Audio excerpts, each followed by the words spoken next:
الحمد لله رب العالمين والصلاة والسلام على سيد الأنبياء والمرسلين محمد وآله وصحبه أجمعين أما بعد أعوذ بالله من الشيطان الرجيم بسم الله الرحمن الرحيم وقال ربكم ادعوني أستجب لكم إن الذين يستكبرون عن عبادتي سيدخلون جهنم داخرين وعن النعمان بن بشير رضي الله تعالى عنه قال قال رسول الله صلى الله عليه وسلم الدعاء هو العبادة۔ محترم حضرات، ابھی جو آیت میں نے پڑھی ہے اس میں اللہ تعالیٰ نے اپنے بندوں کو حکم دیا ہے کہ ادعونی استجب لکم، کہ مجھ سے دعا کرو اور میں قبول کروں گا۔ دعا کے سلسلے میں اتنی حدیثیں وارد ہوئی ہیں کہ جس کی کوئی حد نہیں۔ اس سے پتہ چلتا ہے کہ دعا کا کتنا اہم مقام ہے۔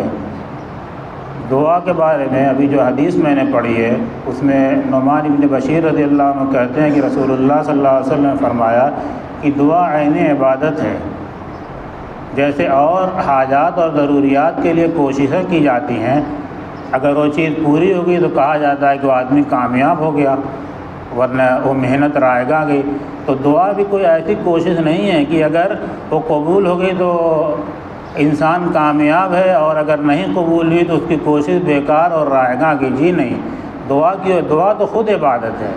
اس کا پھل اور اس کا ثمرہ تو آپ کو ملنا ہی آخرت میں۔ دنیا میں بھی اس کی قبولیت کے اثرات ظاہر ہوتے ہیں، ورنہ فضائل اعمال میں سنا ہوگا آپ نے کہ کبھی وہ چیز خود مل جاتی ہے اور کبھی اس کے دعا کی برکت سے کوئی مصیبت روک لی جاتی ہے، ورنہ یہ کہ آخرت میں جب اس کا بدلہ ملے گا تو انسان کہے گا کہ کوئی دعا قبول ہی نہ ہوتی تو اچھا تھا۔ اور دعا کی قبولیت کے لیے یہ ہے کہ آدمی اللہ کی طرف پورے استحضار کے ساتھ متوجہ رہے۔ حدیث میں آتا ہے کہ لاپرواہ دل کے ساتھ دعا قبول نہیں ہوتی ہے۔ جن لوگوں کی دعائیں قبول ہوتی ہیں اس میں پہلے نمبر پر جو ذکر آتا ہے مضطر اور بے قرار آدمی۔ افمن یجیب المضطر اذا دعاہ ویکشف السوء، کون اس بے قرار آدمی کی دعا قبول کرتے ہیں، یعنی جس کے سارے سہارے ٹوٹ جاتے ہیں۔ ہم لوگوں کا حال یہ ہوتا ہے کہ پہلے تو کوشش کرتے ہیں کہ اپنی جتنی قوت بازو اس کو آزما لیا جائے، جب ہر سہارا ٹوٹ جاتا ہے تو آدمی کہتا ہے کہ اب تو اللہ ہی ہے۔ اس موقع پر آدمی جو ٹوٹ کے دعا کرتا ہے تو حدیث میں آتا ہے کہ ایسے آدمی کی دعا رد نہیں ہوتی ہے، مضطر اور بے قرار کی۔ اسی طریقے سے مظلوم کی، چاہے وہ کافر ہو چاہے وہ فاسق و فاجر ہو، اس پر ظلم کیا گیا اس کی دعا بھی رد نہیں ہوتی۔ روزے دار کی دعا رد نہیں ہوتی، یہاں تک کوئی افطار کر لے، رمضان کا مہینہ ہے۔ اسی طریقے سے مسافر کی دعا، باپ کی دعا اپنی اولاد کے حق میں، دنیا بھر سے لوگ دعا کراتے رہتے ہیں، کم اولادیں ایسی ہوں گی جو اپنے باپ سے دعا کرائیں۔ باپ کی دعا جو اپنی اولاد کے حق میں ہوتی ہے تو وہ جتنے اخلاص کے ساتھ ہوتی ہے۔ باپ ایک واحد ہستی ایسی ہے جو اپنے سے زیادہ ترقی اپنی اولاد کی چاہتا ہے۔ دوسرے لوگ تو دوسروں کی ترقی سے جو ہے وہ چاہتے ہیں کہ آدمی آگے نہ بڑھے، لیکن ایک باپ یہ چاہتا ہے کہ میرا بیٹا مجھ سے آگے بڑھ جائے، تو اس کی جو دعا ہوتی ہے وہ بھی رد نہیں ہوتی۔ اسی طریقے سے نیک اور صالح جو اولاد ہوتی ہے اس کی دعا اپنے والدین کے حق میں وہ بھی رد نہیں ہوتی۔ مسافر کی دعا رد نہیں ہوتی یہاں تک کہ اپنے گھر لوٹ آئے۔ یا اسی طریقے سے جو آدمی گناہوں سے توبہ کر لیتا اس کی دعا بھی رد نہیں ہوتی ہے۔ تو دعا جو ہے یہ عین عبادت ہے، عبادت کا مغز ہے۔ دعا کو حدیث میں جو ہے مومن کا ہتھیار کہا گیا، جس سے اس کو تقویت اور قوت حاصل ہوتی ہے۔ دعا کو لیکن یہ ہے کہ آدمی جب دعا کرے تو اس کو اس کی قبولیت کا یقین ہونا چاہیے، اللہ پر بھروسہ ہونا چاہیے۔ وہ دعا ہی تھی، نوح علیہ السلام کی ایک دعا نے پوری دنیا کو غرقاب کر دیا۔ انہوں نے دعا کی تھی جب قوم سے مایوس ہوئے کہ رب لا تذر علی الارض من الکافرین دیارا، کہ اے اللہ اس روئے زمین پر ان کافروں میں سے کوئی ایک بھی بسنے والا مت چھوڑیے گا۔ پوری دنیا کو اللہ تعالیٰ نے غرق کر، ایک دعا ہی تو تھی۔ حضرت زکریہ علیہ السلام تو ایک دعا ہی تو تھی کہ انہوں نے دعا کی حضرت مریم کے پاس بے موسم کے پھل آ رہے تھے، اس کو دیکھا تو انہوں نے دعا کی رب هب لی من لدنک ذریۃ طیبہ۔ بوڑھے ہو چکے تھے، بیوی باج ہو چکی، لیکن وہ ایک دعا تھی کہ اے اللہ مجھے نیک اور صالح اولاد دے، اور اللہ تعالیٰ نے ان کی باج بیوی کو کے اندر وہ قوت اور صلاحیت پیدا کی اور ان کو اولاد دی۔ وہ دعا ہی تو تھی جس نے حضرت یونس علیہ السلام کو مچھلی کے پیٹ میں زندہ رکھا، جب انہوں نے اللہ سے کہا کہ لا الہ الا انت سبحانک انی کنت من الظالمین، ورنہ اسی میں وہ رہتے۔ دعا ہی تو تھی۔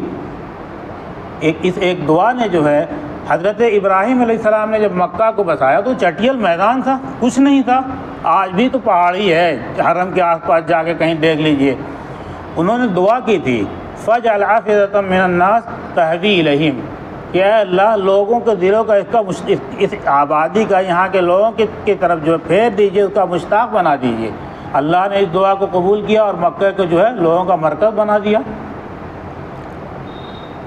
آپ جب دعا کریں، اپنی حاجت و ضرورت کی دعا کریں، اپنی خواہش اور تمنا کا اظہار کریں، تو یہ بات آپ کے دل میں رہنی چاہیے، یہ یقین ہونا چاہیے کہ یات بھی اللہ، کہ اللہ اس کو پورا کرے گا۔ ان اللہ لطیف خبیر، جو بڑا باریک بھی اور باخبر ہے۔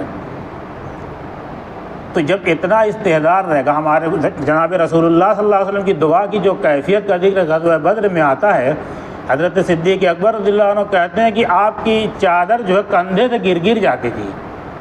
وہ آپ کی دعا ہی تو تھی جس نے اتنے بڑے لشکر کو ایسے ہی خاک اور خون میں لٹا دیا۔ آپ نے دعا کی تھی، اس میں ایک لفظ آتا ہے سیرت کی کتابوں میں کہ اگر یہ مٹھی بھر جماعت اگر ہلاک ہو گئی تو پھر روئے زمین پر قیامت تک آپ کی عبادت نہیں ہو سکتی۔ تو صدیق اکبر رضی اللہ عنہ نے یہ کیفیت دیکھ کے تڑپ اٹھے، ان کا بس کیجئے، اللہ تعالیٰ اس جماعت کو ضائع نہیں کرے گا۔ تو وہ دعا تھی پیغمبر کی، جس کی وجہ سے آج ہم یا جو بھی اللہ کے نام لیوا ہیں وہ اسی دعا کا مظہر ہے۔ یہ دعائیں تو ہیں کہ اللہ کے جو نیک بندے ہوتے ہیں ان کا اللہ کے ساتھ اتنا مضبوط تعلق ہوتا ہے۔ حضرت مولانا احمد اللہ صاحب علیہ رحمۃ اللہ علیہ تھے، ہمارے حضرت مولانا اعجاز صاحب کو جو شیخ تھے مولانا عبدالواحد صاحب، ان کے شیخ تھے حالجی ہے، سندھ میں ایک گاؤں ہے، میں مولانا اعجاز صاحب کا ایک مرتبہ وہاں گیا بھی تھا۔ ان کا حال مولانا عبدالواحد صاحب بتاتے تھے کہ ہم نے دیکھا ہے کہ کبھی کبھی ایسا ہوتا تھا کہ فجر کی نماز کے بعد جو ہے وہ جو نماز کے بعد دعا کے لیے ہاتھ اٹھاتے تھے تو ظہر کے وقت جب اذان ہوتی تبھی ان کا ہاتھ نیچے جاتا تھا۔ 5-5 6-6 گھنٹے کا وقفہ ہوتا ہے، اور اتنا استعدار اگر اللہ تعالیٰ کا نہیں ہوگا۔ ہم لوگ کیا ہوتا اگر کوئی امام 5 منٹ اگر دعا کرتے تو لوگ گھبرا جاتے ہیں، اس لیے کہ دل اللہ کی طرف نہیں متوجہ۔ کہ مولانا کو بہت دیکھتے تھے، صبح دعا کے لیے ہاتھ اٹھائے 2-4 گھنٹہ تک دعائی کرنے، کبھی کبھی ظہر کی اذان ہو جاتی تھی۔ تو اتنا اللہ کا استعدار رہتا رہا ہوگا تب نہ آدمی دعا کرتا ہے، ایسی دعائیں کیوں نہیں قبول ہوگی؟ تو اس وقت رمضان کے اس اخیر ایام میں، اخیر عشرے کے چند دن باقی رہ گئے ہیں، اس میں جو اللہ سے آدمی لگا تو ایک ذریعہ یہ دعا بھی ہے کہ آدمی اللہ سے دعا کرے، ٹوٹ کے دعا کرے، اپنی پریشانیوں سے نجات کی، قرض سے کی ادائیگی کی، جو بھی اس کی حاجتیں اور ضروریات ہوں، اللہ تعالیٰ دعاؤں کو قبول کریں گے۔ خود حدیث سے پتہ چلتا ہے کہ روزہ داروں کی دعائیں تو ویسے بھی قبول ہوتی ہیں۔